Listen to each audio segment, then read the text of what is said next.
I wanna get in that country world once again.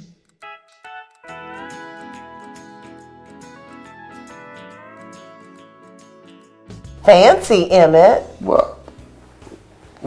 Oh, yeah, well, We've got our own little lavalier microphones. I figured, we've been doing this for a little bit now. Not a while, but a little bit. That we might as well go ahead and do a little investing in our online presence. Love that. I'm tethered here with this little friend. I got this little friend with me.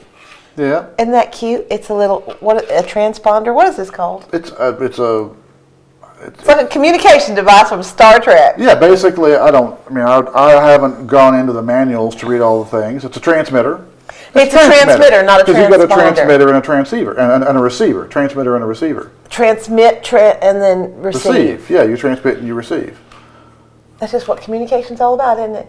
Yeah, pretty much. I'm pretty sure this wire's making a lot of noise on the table, so I'm going to stop moving it around. Thank you so much for joining us this morning. We're just getting all into our own technology. Yeah, that's a little behind the scenes for you. But as always, I'm Addie, and with me is my dear cousin. Hi, I'm Emmet. And we got Beauregard here. He is on leave with us for a bit while our nephew, from different branches, is off looking at colleges. Yep. He's looking at colleges. Now, he's going to be among the first in our family to go to a university. First five. Within the first five, absolutely. Ooh, a whole handful. Whole handful. We got a whole handful of college people in our family now. My lands. I'm proud of that. Yeah, he was looking at New York last week, and this week he's down in Florida, of all places, looking at colleges. He's giving a little tour of the U.S. is basically. I love that. Under the auspices of looking for a college. Now, yeah, that's part of it. But it's a rite of passage, isn't it? It is. It's a rite of passage. It is figuring out who you want to be, and part of who you want to be is where you want to be that person. Do you think he's going to go to Oklahoma State? That'd be a possibility. I don't know where he's going to go. I know there are a lot of folks in our family who'd be real happy about that. My only involvement in all this is taking care of the dog. So. Well, it's sweet of you. He's had that dog since he was a pup. Pretty much. I mean, they were pups together. Yeah. Which means this little guy's getting on up there. Well, yeah, he is getting up there. That's why he just wants to cuddle all the time. Oh, he's so sweet. It's all about age, and we're all growing up, Lord. Tommy's growing up, and he's turning into a full-grown adult, and. Whereas we haven't aged a day. Yeah, I choose to believe that. I choose to console myself with that. But, and he's getting older too. And that's not a bad thing. I know that in our culture in particular, we kind of... Revere youth. Yeah. I was going to say demonize age, but your way is a nicer way of putting it. Both are true. Yeah, I think that I have earned that, this bit of gray I got down here. Well, I got some gray too. Yeah, but you'd never know it. Well, I don't hide it. It just gets lost in there. I just feel amazed that, at this particular point, given the trials and tribulations I've gone through, the only gray I've got right now is this little bit of villain beard I got growing. It is a little villainous, It's a little villain beard, yeah. I don't know. It adds a certain gravitas to you. Oh, that's very nice. If I made it a bit more pointy, maybe if I darkened it. If I wasn't ginger, I might look more like a villain. But I heard a whole lot of Shakespearean or Disney villains with a big old ginger beard. Well, honey, we're both kind of ginger. Well, yeah. And it didn't used to be that way. My hair was a lot lighter. It's gotten darker as I've gotten older. And therefore, our hair color's a lot closer now. We look even more related. Yeah, no, it's true. It's true. Because, again, things change as you get older. Your opinions change, your hair changes, your skin changes. Your skin really changes. Oh, Lord have mercy. Let's not get started on that. That is such a thing. Yeah.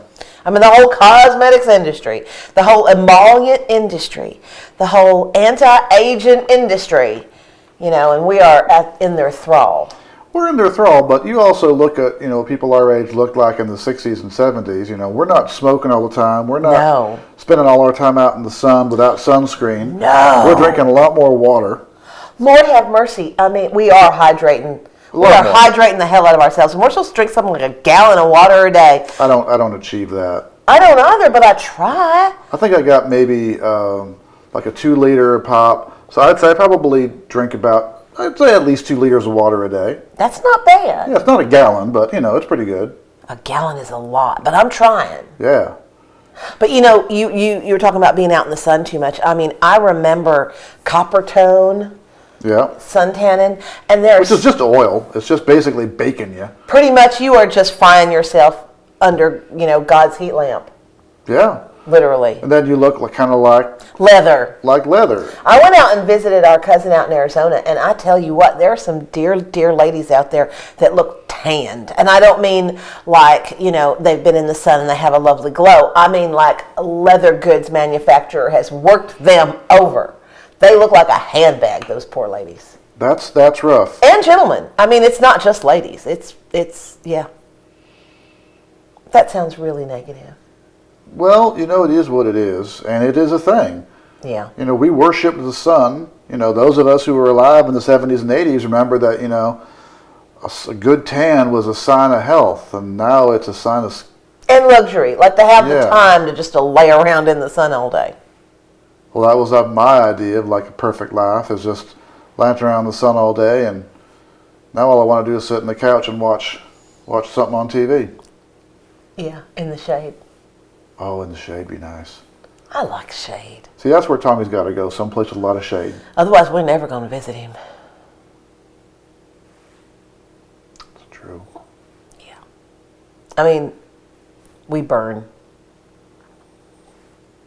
What I said about those folks in Arizona, I'm going to be burning somewhere else, like in hell.